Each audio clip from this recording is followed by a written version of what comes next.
Carlos Ramos. ¿Qué tal? ¿Cómo están ustedes? Gracias por acompañarnos, por seguir en esta sintonía de contenido y de información aquí en Mega Noticias. Estamos ocupados y preocupados por las instituciones. La pregunta sería, ¿y las instituciones?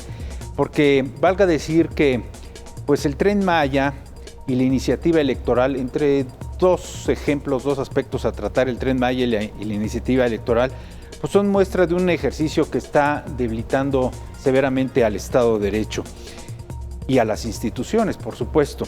Primero, usted recordará, como jefe de gobierno, Andrés Manuel López Obrador emitía bandos, luego ya en el poder presidencial pues eran memorandas y después pasaron por la reserva de la información, incluso desde los segundos niveles de periférico se reservó la información. Ahora, por el caso de la revocación de mandato, también por el uso y abuso de recursos nacionales, bueno, pues se reservó la información. Y hoy la variante es la seguridad nacional.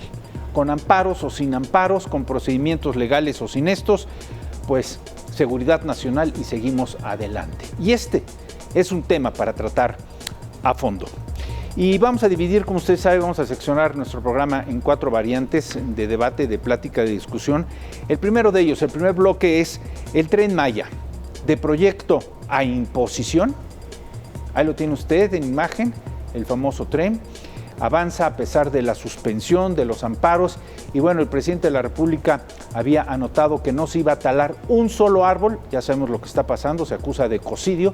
Y por el otro lado dijo que no iba a expropiar ningún terreno. Hoy se da a conocer que son, bueno, muchos metros, kilómetros de expropiación que se han ejecutado. El segundo bloque, la ley no aplica, puede ser como afirmación o puede ser como pregunta. La ley no aplica para las obras insignias del gobierno. Y ahí tiene usted las 3 imágenes que corroboran pues un poco lo que les estoy afirmando, que es el Aeropuerto Internacional Felipe Ángeles, la refinería Dos Bocas y el Tren Maya, que por cierto en otras naciones, vale decirlo, sancionan a gobernantes que inauguran obras con un avance tan solo del 30%. En este país pues no pasa nada. El tercer bloque, la tentación cotidiana de desaparecer al INE. Siguen las campañas a pesar de la prohibición y lo más importante es que el presidente de la República, hablo del presidente de este país, a quien lo pueda suceder le llama indignamente las corcholatas. Vamos a platicar de esto, la tentación de desaparecer al INE y las campañas que continúan. Disfrazados o no, pero continúan. Y bueno, pues el cuarto bloque tiene que ver con lo que yo le decía hace unos minutos y que son las adecuaciones electorales, pero solo en beneficio del gobierno. Así pues, vamos a iniciar y me da mucho gusto saludar a Marco Baños. Marco, ¿cómo estás? Gracias por atender a nuestra solicitud y comparecer con nosotros, Marco. Muchas gracias, Carlos. Te saludo con afecto y también a todo tu amplio auditorio. Saludo a Arturo también, que está con nosotros. Catedrático Marco y además exconsejero del Instituto Nacional Electoral. Arturo Espinosa, ¿cómo estás?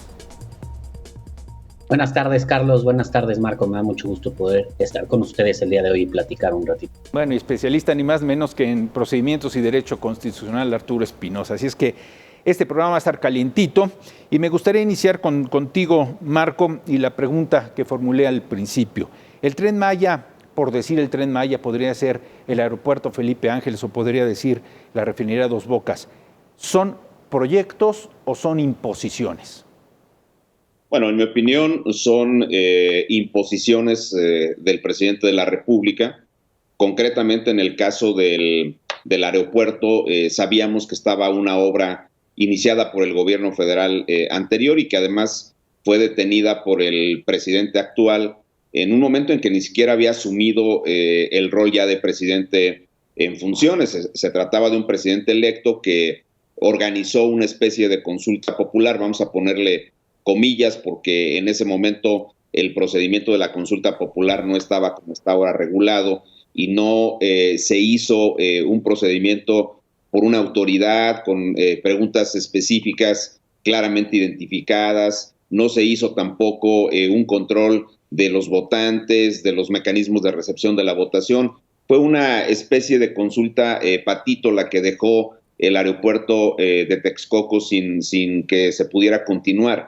Y a mí me parece que es muy grave que ni siquiera hemos conocido con detalle cuál es el monto de los recursos públicos que se utilizaron y que obviamente pues se echaron a perder porque no van a tener un impacto concreto en una obra de esa dimensión. Y luego después vino obviamente desde la época de la campaña, el ofrecimiento del presidente de que se pudiera realizar el aeropuerto en Santa Lucía, en una base militar. Ya digamos que en términos generales está casi concluida la obra. El problema es, otra vez, para efectos de la operación, no se tienen todos los permisos, no se tienen todos los esquemas de la infraestructura necesarios para el funcionamiento. Incluso la carretera que va de la Ciudad de México hasta la parte de Santa Lucía está inconclusa. Ayer que viajé de la Ciudad de Pachuca, donde yo vivo, a la Ciudad de México, pues todavía hay tramos que están en una construcción que detiene el tránsito y que vuelve muy complicado el acceso a la Ciudad de México. Entonces, se trata de una imposición y se trata además de una imposición que ha querido llevarse casi por la fuerza a las líneas aéreas para que programen vuelos. Hay datos genéricos que hablan de 3 vuelos, hay datos que están hablando de una cantidad muy pequeña de personas que están utilizando las instalaciones del aeropuerto Felipe Ángeles, y yo creo que el presidente de la República se encaprichó en imponernos un aeropuerto a costa de los inicios de una obra pública de las dimensiones que estaba previsto para el otro aeropuerto. Y bueno, pues hemos visto también las complicaciones que está significando la posibilidad de descentralizar ahora hacia Santa Lucía, pero vamos a ver qué sucede. Yo creo que tampoco ha sido un ejercicio transparente y sí se trata claramente, en mi opinión, de un esquema de imposición del primer mandatario. Bueno, ya preguntaré en lo sucesivo y entonces las instituciones y las leyes en dónde quedan. Y me da gusto saludar a José Fernández Santillán, que se incorpora con nosotros, un extraordinario analista político. Doctor, ¿cómo estás? Muchas gracias. Muchas gracias, Carlos, por la invitación.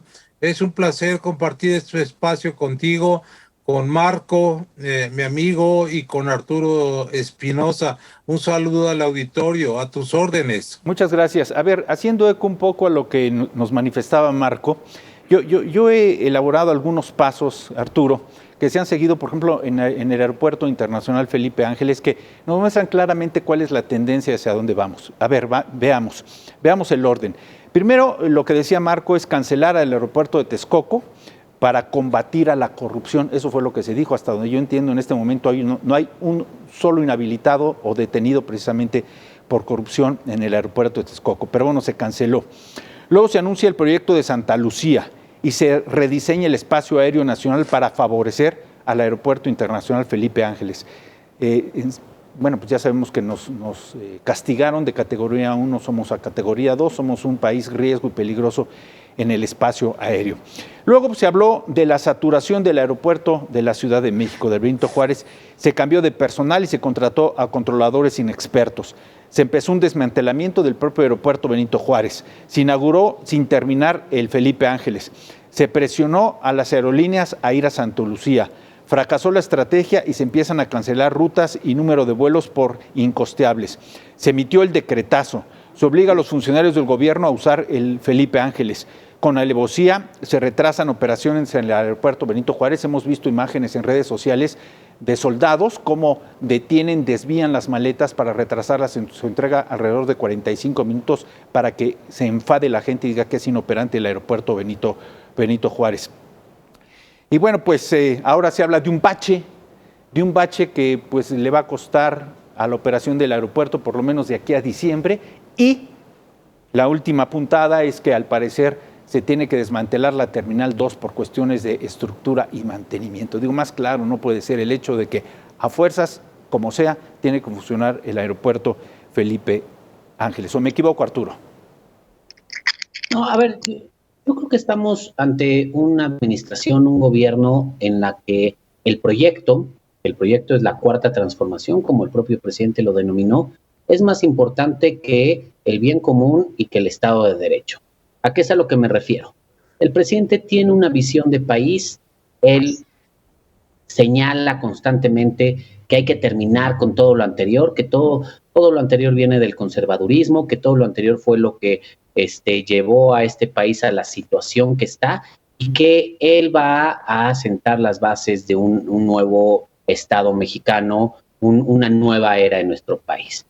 Y bajo este argumento, que es un argumento más retórico que real, él lo que ha buscado es plantear una visión que se fundamenta en algunos proyectos, megaobras, como son el aeropuerto Felipe Ángeles, la refinería Dos Bocas, el Tren Maya, los programas sociales, desde luego, y a partir de ahí, todo lo que le estorbe para conseguir este proyecto que él busca para llevar adelante su visión, lo va a eliminar, ya sea mediante decretos, ya sea ignorando sentencias, Los o amparos. ya sea ignorando la propia ley, los amparos, o ya sea atacando y señalando que están buscando estorbarlo, que están buscando detenerlo, ¿no? La famosa teoría del complot. Entonces yo lo que veo en esta administración es un verdadero riesgo democrático en cuanto a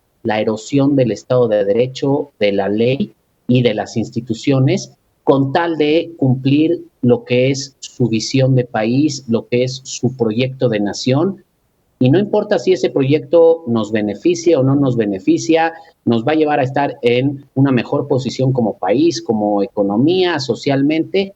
Él simplemente quiere cumplir lo que él ambicionó para su gobierno. ¿Estás de acuerdo, doctor Fernández Santillán? Sí, y agregaría lo siguiente. En un estado populista, en un régimen populista como en el que estamos hoy en nuestro país, la ley importa poco, igual que las instituciones. Así actuaron Hugo Chávez en Venezuela, Daniel Ortega en Nicaragua, en su momento Evo Morales en Bolivia y Rafael Correa en Ecuador. Y así me podría seguir. Víctor Orbán en Hungría y incluso el propio Capo di Tutti Capi, el jefe de todos los jefes, que es Putin, el jefe de todos los populistas a nivel internacional. Yendo específicamente al caso de el aeropuerto Felipe Ángeles, yo agregaría a lo que ya han dicho Marco y Arturo un asunto muy importante, Venga. que es la violación de las leyes internacionales en aviación, porque no están dados los permisos para que las líneas aéreas internacionales usen esas instalaciones, porque son inviables y porque está cerca otro aeropuerto, lo cual multiplica los riesgos de accidentes. La otra cuestión es que hay una aplicación selectiva de la ley, pero también, como ustedes saben, se viola la ley por acción, o sea, por actos ilegales, pero también por omisión, es decir, por no aplicar la ley. Y es el caso de la lucha contra el crimen organizado. La frase abrazos y no balazos es una frase absolutamente demagógica, y él dijo, no voy a usar la violencia contra la violencia. Eso es una frase absolutamente absurda, porque la violencia se combate con la ley. Entonces, al no estar aplicando la ley, está faltando a sus deberes como jefe de Estado y como jefe del gobierno. Entonces, han habido muchas omisiones en donde, por ejemplo, no se aplica la ley en el caso de actos de corrupción evidentes, como es la estafa maestra. Solo tienen en la cárcel a Rosario Robles y a los otros muchos que compinches que estuvieron y que están involucrados, como Emilio Cebadúa, no están en la cárcel, y muchos otros son decenas de redes y no la han aplicado. ¿Por qué razón? No se sabe. Y en fin, hay una serie de omisiones muy graves y lo que vemos es un uso de las instituciones y de las leyes no conforme a una imparcialidad, como un jefe de Estado lo debería hacer, sino que López Obrador ha estado actuando como jefe de una facción, con los ataques, por ejemplo, contra el INE, que quiere apropiarse de la gestión de las elecciones para prolongar, porque este es un proyecto trascendental. ¿Qué es la cuarta transformación? Nadie sabe. Lo único que sí se sabe, a ciencia cierta, es la continuación en el poder de López Obrador por él mismo o creando un maximato, es decir, algún títere o títera que ponga en su lugar. Sí, lo que muchos han considerado que es un proceso de revocación, no es así, es un proceso de ratificación, fue un engaño a la sociedad, ¿no? Y además, bueno, pues para que se llegue a cabo la corrupción, podría establecer que se llevan 4 pasos fundamentales, que es corrupción por intención, que es lo que mencionas, Pepe, por omisión, por negligencia o hasta por ignorancia. Pero a ver, Marcos, tú eres un hombre fiel a las instituciones, creado en las instituciones y defensor de las instituciones. Yo entiendo, fui testigo, fui auditor social de esto, de que Andrés Manuel López Obrador juramentó cumplir y hacer cumplir la Constitución y la ley que de ella emane. Es decir, es solamente un acto protocolario porque también su gente cercana, su equipo, su miembro de gabinete proceden lo mismo, juramentando hacer cumplir las leyes, y parece que no es así. Dice el propio secretario de Gobernación, pues si ya saben cómo soy, ¿para qué me preguntan? Entonces, ¿a qué estamos? ¿Cuál es el riesgo, Marco? Mira, a mí lo que me ha parecido más lamentable es que si bien es cierto que el juramento de apegarse a la Constitución esencialmente implica un compromiso de carácter ético para el cumplimiento de las funciones del servidor público, pero que evidentemente lo compromete a que su actuar se apegue a las disposiciones constitucionales, a las disposiciones de ley. A mí me parece que en el caso concreto del presidente de la República, inauguró una práctica que es terrible para la democracia mexicana, para el Estado de Derecho en México, porque cuando tú como gobernante no estás de acuerdo con un conjunto de normas que, digamos, pudieran oponerse al cumplimiento de las políticas públicas, de los proyectos que tienes tú en este caso como presidente de la República, lo sensato es iniciar procedimientos de modificación de las normas. El presidente no empezó por ese punto, el presidente pasó por encima de las normas. El tema concreto del aeropuerto es uno de los ejemplos más lamentables, donde la decisión se toma sin ningún apego a ninguna institucionalidad, a ningún procedimiento establecido en la legislación. Y en consecuencia, pues ese compromiso de apegarse a las normas, de si no me gustan las normas, intento modificarlas porque hay un procedimiento, hay un poder legislativo donde incluso él tiene mayoría. En todo su sexenio ha tenido mayoría tanto en la Cámara de Diputados como en la Cámara de Senadores, pero el presidente no ha ensayado modificaciones y las que ha ensayado las ha querido también imponer, porque hemos escuchado con claridad cómo ha habido voces de Morena y del propio gobierno que dicen que a las iniciativas presidenciales no se les mueve ni una sola coma, y eso no forma parte de un procedimiento legal, de un procedimiento democrático para la conformación de las reglas del juego. La reforma eléctrica trajo, en mi opinión, un ejemplo de lo que no se puede hacer en democracia, porque a los adversarios políticos que en democracia pueden existir, los volvió enemigos, y traidor a la patria, pues es un delito señalado en el Código Penal. Si tú a un adversario político lo conviertes en un enemigo, pues diluyes cualquier capacidad, cualquier posibilidad de establecer acuerdos.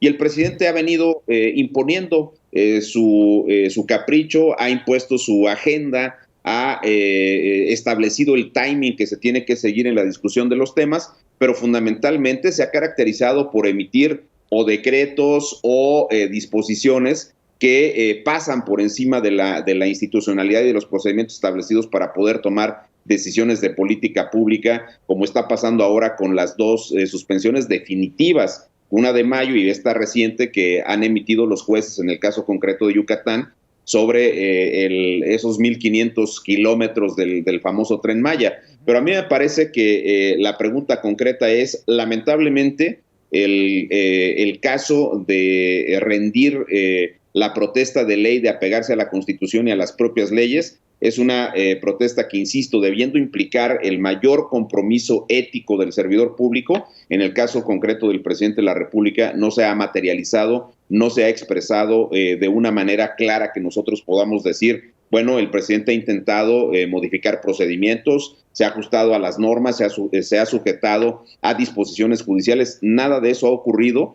y utiliza, la verdad, un conjunto de vericuetos que son a capricho. Determinar que una obra como la del Tren Maya es una obra de seguridad nacional o aquel decreto donde el presidente de la República, pues un acuerdo más bien, donde el presidente de la República dice que no se pueden suspender las obras del gobierno, pues eso me parece a mí que es, y que además se tienen que agilizar todos los trámites para que tengan los permisos y todas las cuestiones que se necesita para avanzar en ellos, habla claramente de que el presidente vive bajo un concepto que es claramente antidemocrático, porque para el presidente la encarnación del pueblo es él, y lo peor de todo es la encarnación de la propia ley, y eso me parece a mí que es muy delicado para el funcionamiento del Estado de Derecho en México. A ver, esto nos obliga a pasar a nuestro siguiente tema o segundo bloque, que es acerca de la ley. La pregunta era si la ley aplicaba para las obras insignias del gobierno. Permítanme incrementar o formular de otra manera esta interrogante. Yo diría o preguntaría si la ley no aplica para las obras y acciones del gobierno. A ver, especifico. Ante la declaración que nos hace Marco Baños, bueno, pues si el protestar, juramentar, cumplir la ley es un antecedente meramente ético y moral, pues ahora entiendo por qué al terminar los sexenios pues se van como si no pasara nada, no hay reclamos, no hay posiciones legales, no pasa absolutamente nada si dejaron bien o mal el país. Es más, les voy a convidar, Marco, Arturo, Pepe, que yo en lo personal siento que siempre los informes de gobierno son a favor precisamente de la administración del presidente en turno. Nos dicen qué hicieron, pero no nos dicen qué dejaron de hacer, que es lo más grave. Y bueno, hablando de esto, doctor Fernández Santillán, la ley no aplica para las obras y acciones. Quiero referirme a algo en particular que ocurrió el día de hoy y que fue la exhibición en adelanto de lo que el libro de Jared Kushner, el yerno de Trump, declara en un libro sobre cómo doblaron a Marcelo Ebrard y Andrés Manuel López Obrador con la cuestión migratoria. Dan antecedentes de lo que parece ser un acuerdo en secrecía entre los dos gobiernos y que después el amigo, porque así lo dijo López Obrador, el amigo Trump los traicionó y ahora desencadena un escándalo de marco internacional en ese sentido. ¿Qué piensas, Pepe? Bueno, en primer lugar, sobre lo de Jared Kushner, es simplemente escandaloso, porque sale a la luz lo que se rumoraba, pero ahora está escrito y testificado por el autor del libro que se llama Jared Kushner, yerno de Donald Trump. Y Donald Trump amenazó a López Obrador que si no detenía el flujo migratorio, los aranceles iban a ir subiendo mes con mes, y entonces simplemente tuvo que doblegarse ante esa amenaza López Obrador y su secretario de Relaciones Exteriores, Marcelo Ebrard. Es vergonzoso. Y lo dice así Jared Kushner. Oye, Pepe, pero perdóname que te interrumpa, pero volvemos al término del análisis de la ley, porque yo recuerdo que después de que públicamente se dio a conocer los acercamientos del gobierno de Trump con el gobierno de López Obrador por el asunto migratorio, aquí nos vinieron a dar un engaño mediático sin precedentes que fue en Tijuana, cuando el señor Marcelo Ebrard dijo, misión cumplida, señor presidente, haciéndonos creer a todos los mexicanos que habían tenido avances en la política migratoria, cuando hoy nos enteramos, los agarraron de rodillas y doblados. Así es. Entonces, la otra noticia que viene de Estados Unidos y que hoy precisamente se da a conocer es que los jueces de Nueva York protestan contra López Obrador en el sentido de que está amenazando, hostigando a jueces que no siguen su línea, en especial a Juan Pablo, se me olvidan ahorita los nombres, Gómez Fierro. Ajá, es exacto. Y dicen y muestran su preocupación porque si los jueces no se alinean a su capricho, entonces son son objeto de hostigamiento, como que ya, aunque el Poder Judicial los haya exonerado y dice aquí no hay nada que ver, ya los pusieron en la lista de la UIF, a ellos y a sus familiares. Entonces, estamos viviendo en un autoritarismo y se nos está yendo la democracia entre las manos. Una observación importante. Sí. El Estado de Derecho es un Estado constitucional y esto quiere decir que la ley es soberana y que el poder se debe subordinar a la ley. Entonces, el juramento que hace el presidente no es simplemente ético, sino tiene la obligación jurídica de guardar y hacer guardar las leyes, porque si no, de otra manera, quedaría a su libre albedrío el aplicar o no aplicar la ley, y entonces estaríamos en el otro lado. Lo opuesto del constitucionalismo es el absolutismo, y eso fue por lo que luchamos en México, por la transición a la democracia, porque hubiera verdaderamente frenos y contrapesos al poder del presidente, al hiperpresidencialismo, que fue una de las grandes desgracias en este país. Lo habíamos logrado hasta que en 2018 se frenó la transición a la democracia. Una clave: en la democracia, la transición a la democracia tenía como fundamento, como columna vertebral, el diálogo entre el gobierno y la oposición.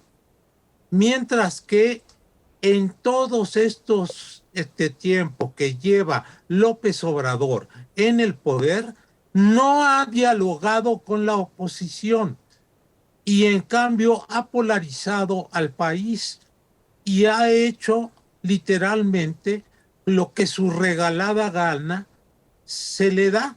Entonces está en peligro el Estado de Derecho, está en peligro la democracia y está en peligro la economía misma del país. Han salido a relucir noticias de que los grandes inversionistas mexicanos se están saliendo del país y se están yendo a España. Por lo menos 500 grandes empresas mexicanas ya están en España. Entonces, esto va afectando no solamente a la política, sino también a la economía y a la sociedad mexicana, que está profundamente polarizada. Y yo diría polarizada y además vulnerable, porque yo no sé, Arturo, pero quizá lo que nos ha explicado José Fernández Santillán lo podríamos ilustrar con dos ejemplos. Uno, cuando el presidente de la República pone en riesgo a dos ciudadanos, como a Carlos Loret de Mola, dando a conocer sus ingresos, o del propio Felipe Calderón, con el uso de sus pensiones. Da los montos, pero el presidente de la República omite decir que toda la pensión que recibió Felipe Calderón la donó a organismos altruistas. Bueno, pero eso es otro asunto. Ese sería un ejemplo, el saltarse la ley y imponer el riesgo a ciudadanos mexicanos. Y la otra es, pues, estas grabaciones ilícitas de Laida Sansores y también de Alejandro Moreno, en donde su hermano, porque así se dicen, hermano Manuel Velasco, simplemente le dice: Alejandro, si no te ajustas a lo que el presidente quiere, va a caer todo el peso sobre ti. ¿A eso nos referimos, Arturo? A ver, yo creo que estamos ante un político, la verdad, bastante astuto como es Andrés Manuel López Obrador, quien usa el discurso, usa su gran capacidad de comunicar a su favor y de esta manera va manipulando. Porque justamente parte de lo que mencionas de los ataques que señalan o lo que pasa con Laida Sansores, que tiene el mismo estilo que el presidente, y Alejandro Moreno, no hablan de la conducta ilícita en la que ellos están cayendo o del exceso en lo que ellos están incurriendo al difundir esta información, sino más bien en lo que hacen énfasis es en la ilegalidad o el actuar erróneo de las personas de las que están hablando. Y en este afán de poder develar su conducta ilegal, ellos pueden hacer mano de cualquier acción o de cualquier conducta y eso los justifica. Yo creo que estamos ante un gobierno de grandes simulaciones en las cuales la retórica, el discurso va por un lado, pero la realidad va por el otro. Mencionabas hace rato, Carlos, los múltiples informes que da el presidente prácticamente trimestralmente, que si el de los 100 días, que si el del festejo del aniversario del triunfo, el informe constitucional y demás, pero realmente no son ejercicios de rendición de cuentas, como él señala, son ejercicios de propaganda gubernamental y de propaganda política, porque cuando realmente se le cuestiona del actuar del gobierno, de los gastos, de la poca transparencia, de la nula rendición de cuentas, de la opacidad, de los excesos de algunos de sus funcionarios. No nos olvidemos del director de la CFE o del propio fiscal general de la República. Cuando realmente se le cuestiona de esos temas o de su hijo, digámoslo así, él señala que esos son ataques infundados y únicamente dice en algunos casos que son personas honorables y en las que él tiene confianza, o en algunos otros casos señala, justamente distrae diciendo que quienes lo atacan no tienen la autoridad porque son personas que reciben dinero de otras fuentes y demás. Entonces, creo que lo que el presidente ha sabido hacer muy bien es, a través de su discurso, manipular la información, acomodarla a su gusto, a su antojo, ha sabido a realizar una verdadera simulación y ha evitado que los grandes errores de su gobierno, las grandes faltas, digamos, le afecten, ¿no? Se fundamenta, es chistoso, algunas encuestas tiene una popularidad bastante alta, pero tiene una efectividad en su gobierno bastante baja, digamos, los temas económicos, de seguridad, de educación, de salud, son los que más preocupan y está reprobando todo eso, pero él, en su persona, en su figura, es una persona que pues tiene índices de popularidad importante. Y nada más cerraría esta parte diciendo, creo que justamente la política exterior es una clara muestra de todo esto, ¿no? A mí me parece que ha sido una política exterior bastante errática en todos los sentidos y nada más veamos de quiénes se ha hecho amigos y de quiénes se ha alejado, ¿no? Veamos, era muy amigo y muy condescendiente con Donald Trump y desde el primer momento mostró bastante lejanía y bastante desdén hacia Biden, no lo quiso felicitar, de las pocas giras internacionales que ha hecho, la hizo a Honduras, un país con una escasa tradición democrática, la hizo a El Salvador, ni se diga, a Cuba, a Guatemala, digamos. Realmente dime con quién andas y te diré quién eres en ese caso, y así ha sido la política exterior. Lo vino a visitar Alberto Fernández, a Evo Morales lo protegió en su momento y le dio incluso asilo. Yo creo que todo esto es muestra de que los datos duros nos dicen una cosa, pero él manipula esta información para generar otros datos. basta decir lo que pasó el domingo en las asambleas de Morena, él las minimizó y después empezó a hablar de su obsesión, que es el fraude electoral de 2006 y demás. Él justamente eso es lo que hace muy bien, y en esa trampa muchas veces acabamos cayendo. Bueno, vamos a hacer una pausa, y has dado pie precisamente para hablar de los ataques, que es otro tema. Los ataques que se han dado, por ejemplo, a los órganos autónomos, a la autonomía de las universidades, y ahora la pretensión de desaparecer el Instituto Nacional Electoral. Y bueno, valga decir o recordar que hace exactamente un año, el 16 de septiembre, pues el invitado de honor fue el presidente de Cuba para defender a Cuba frente a los Estados Unidos, el presidente de nuestro país, frente al ejército mexicano. Ahora ha advertido, iba a decir amenazado, pero ha advertido que el próximo 16, frente al ejército mexicano, hará una defensa y una respuesta a Joe Biden sobre la política comercial. Esto es A Fondo, volvemos.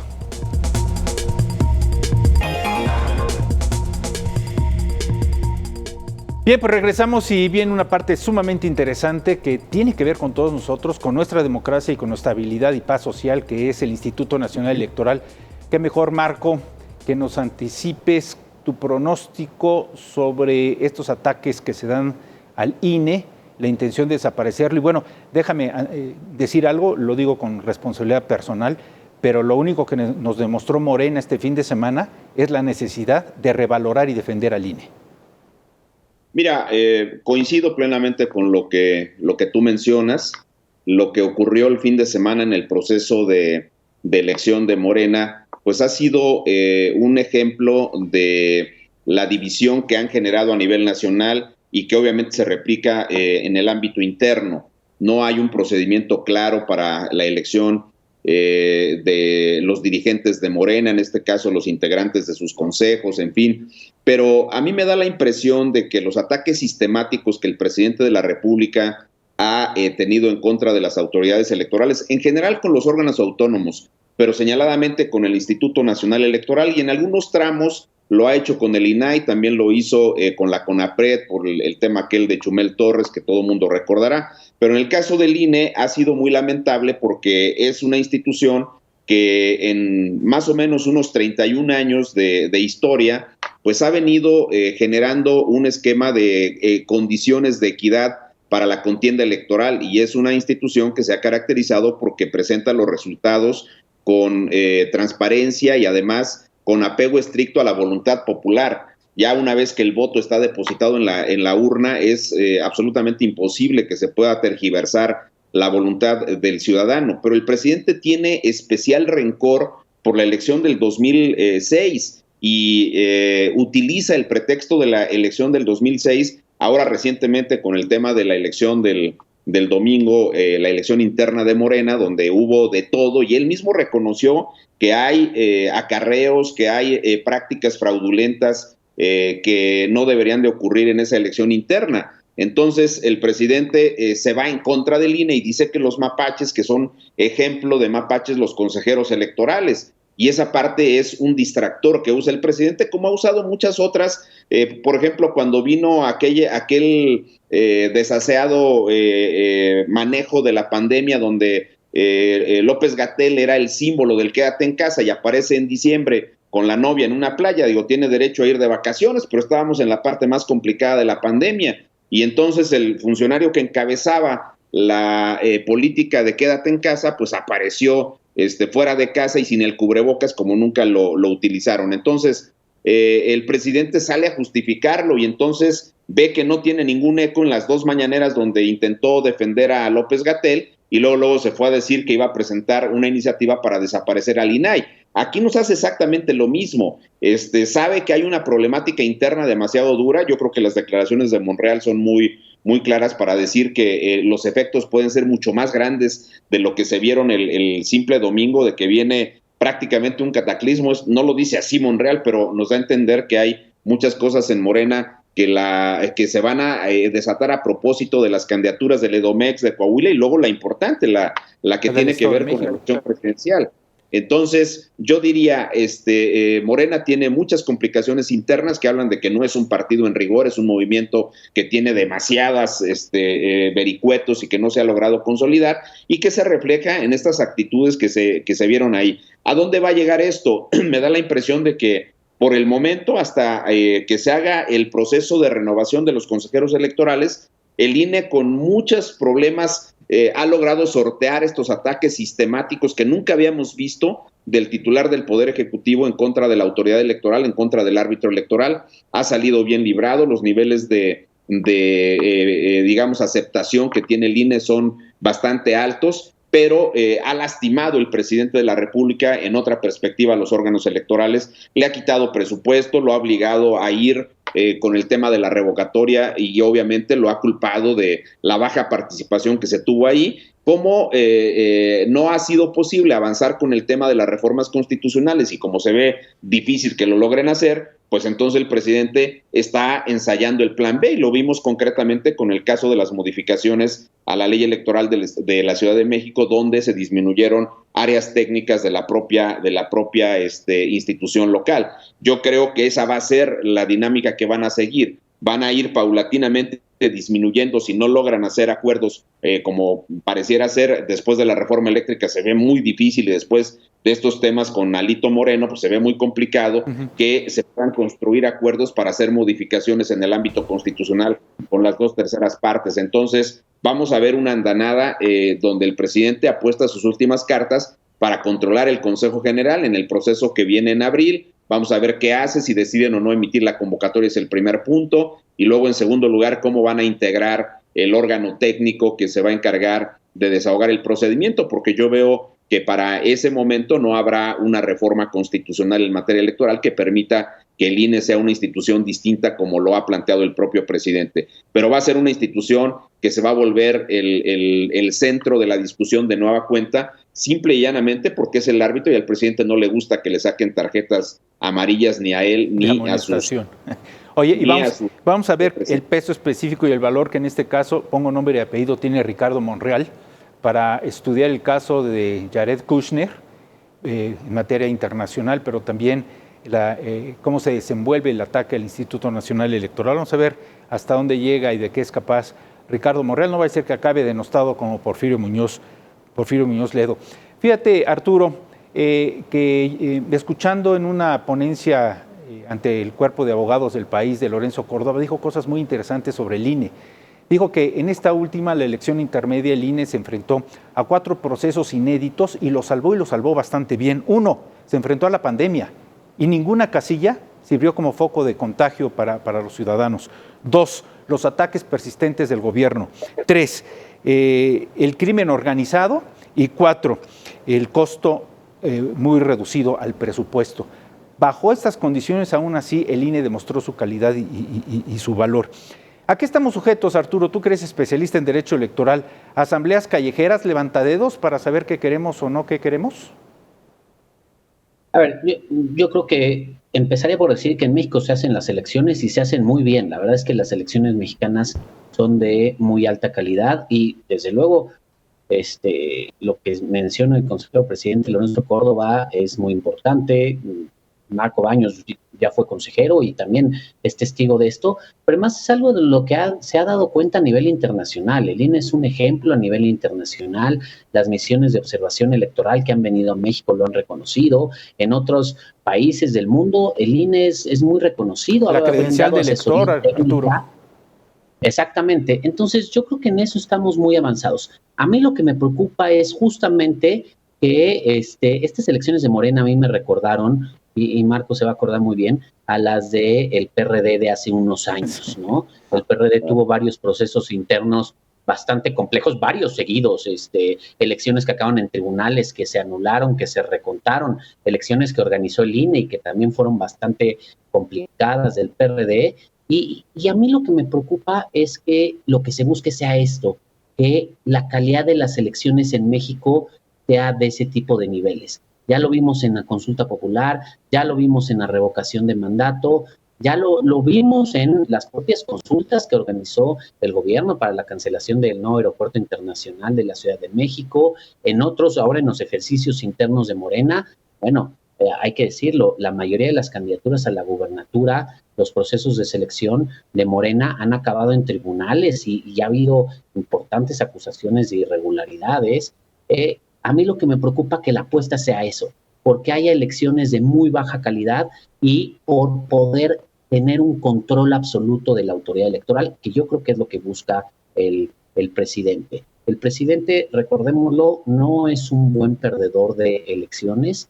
Cuando ha perdido las elecciones, siempre ha acusado al árbitro electoral o ha acusado a los opositores, ha acusado que se orquesta un complot, una campaña en su contra, e incluso cuando las ha ganado, tampoco ha dicho que ha felicitado a la autoridad electoral por el desempeño. Ahora, recordemos, lo ha señalado varias veces, dijo que las elecciones las ganó gracias a que el expresidente Enrique Peña Nieto no se había metido en las elecciones, ¿no? No tuvo que ver, o sea, eso es lo que él atribuye, que en esta ocasión sí pudo haber ganado y no en 2006 cuando compitió por primera vez. Entonces, a mí me parece que lo que busca el presidente y lo que busca Morena un poco es un órgano electoral bastante más a modo. Y eso es lo que le interesa. Como ya lo dijimos aquí, el Estado de Derecho, las leyes, las reglas, no son lo más importante. Nada más veamos la cantidad de sentencias que el Tribunal Electoral ha emitido en las que ha señalado violaciones constantes durante la revocación de mandato por parte de la jefa de gobierno, gobernadores, gobernadoras, servidores públicos, Morena, el presidente de Morena. Hay una cantidad de sentencias bárbaras de diferentes situaciones. Me parece que ha sido el proceso más sucio en ese sentido en cuanto a violaciones a la ley que hemos vivido en la historia reciente de nuestro país, en esta transición a la democracia de la que habla José Fernández Santillán.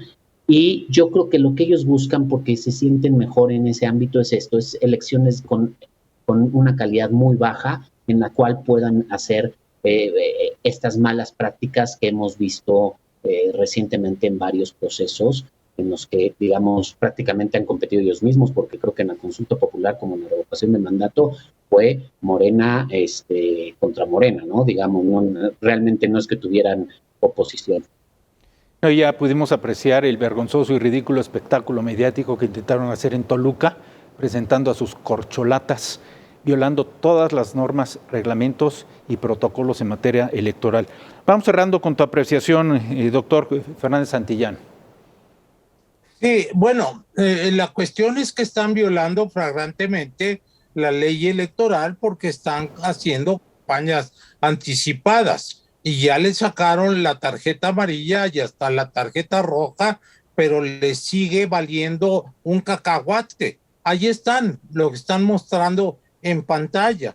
Entonces, insisto, el populismo hace a menos la ley y las instituciones, porque no es un régimen institucional, sino es un régimen personal. Tanto así que Giovanni Sartori dijo que Berlusconi en Italia había creado un verdadero y propio sultanato. O sea, aquí en México estamos camino a ese tipo de régimen. O sea, que el sultán López Obrador, un sultán tropical, se haga del país y no solamente del poder, sino que se adueñe de todo, como los sultanes. La otra cuestión que quiero también señalar, contestando a tu pregunta, es que los ataques al INE son ataques al sistema electoral mexicano, no solamente a una institución. No centremos nuestro análisis simplemente en eso, porque además el INE está formado y está ligado en la red con los organismos públicos locales. Está lanzando contra el sistema electoral nacional a través de ¿qué? De permitir al narcotráfico, al crimen organizado, que se adueñe de territorios enteros del país. Es decir, con la política de abrazos y no balazos, los que ha hecho es abrirle las puertas a los narcotraficantes para que dominen territorios, municipios enteros. Y acuérdense en las elecciones del 21 lo que pasó, que mataron, amenazaron, amedrentaron a un montón de candidatos de la oposición y ganaron los candidatos de Morena, como fue ejemplar, no es ejemplar, sino es un caso icónico en Valle de Bravo. La otra cuestión es que, siguiendo con el asunto de no aplico la ley, o sí la aplico según mi conveniencia, con el caso de Segalmex, es escandaloso, la gente tiene que saber que ahí hubo un hoyo, se creó un hoyo de 10,000 millones de pesos. El Segalmex estaba encabezada por Ignacio Ovalle, que trabajó con Echeverría, que trabajó y le dio chamba a López Obrador, y en vez de que hubiera una acción inmediata en contra de Ignacio Ovalle, simplemente le creó un puesto allí en Gobernación de nombre bastante indefinido, sí, y no a nada, absolutamente. La otra cuestión es el ataque a la UNAM, es el ataque a la inteligencia. Y con esto termino. Nosotros debemos defender a la democracia, y la mejor arma de la democracia es la razón, la inteligencia, y saber que la democracia no es el gobierno de la mayoría, sino es el gobierno de la mayoría que respeta a las minorías y que trata de negociar y de acercarse y disminuir la conflictividad social a través del compromiso, de tal manera que la democracia es el gobierno de todos, mayoría y minoría incluidos. Cuando López Obrador habla del pueblo, habla de la parte de la población que está con él, y el no pueblo son los conservadores, los neoliberales, los fascistas, etcétera, etcétera.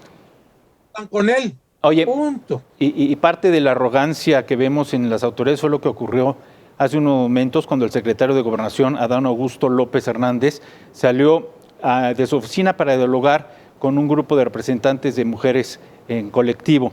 El funcionario le dijo a una inconforme que no confiaba en ella, cuando ella le respondió que ella no confiaba en las autoridades. Una pausa, volvemos, estamos a fondo. Caray.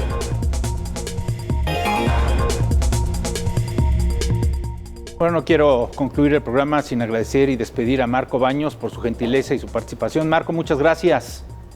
Gracias, Carlos. Muy gentil. Un saludo para Arturo y para el doctor Santillán, Fernández Santillán. Arturo, un privilegio platicar contigo. Muchas gracias. Muchísimas gracias, Carlos. Muchas gracias, Marco. Muchas gracias, doctor Fernández Santillán. Ilustrativo concreto, como siempre, José Fernández Santillán. Gracias, Pepe. Gracias a ti, Carlos. Gracias a Marco Baños y gracias a Arturo Espinosa Silis. Gracias, y queda el compromiso de volvernos a encontrar. Muchas gracias. Que tengan una excelente tarde-noche. Gracias. Y gracias a usted por haber correspondido a esta emisión de A Fondo. ¿Y qué le parece si vamos directo a las noticias, a la información? Yoli Ramírez, ¿cómo estás?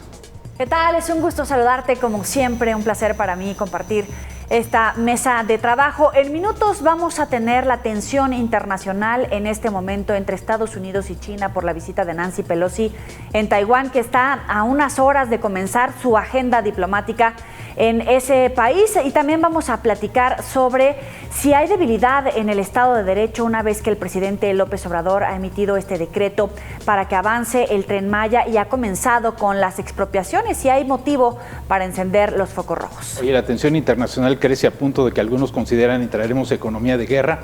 Está Ucrania, Rusia, Taiwán, China los barcos rusos que llegan a Nicaragua y Venezuela, la respuesta militar de Estados Unidos en Costa Rica y bueno, pues la aceptación ahora del presidente Biden de que sí participó en una operación para matar al líder de Al-Qaeda. Oye, y si de verdad, como dice el gobierno de México, las medidas que ha tomado el gobierno nos van a hacer como estar en una burbuja económica para que nada de eso nos afecte como si está afectando el resto del planeta. Pues vamos a estar muy pendientes de la información y las noticias. Gracias, Yoli.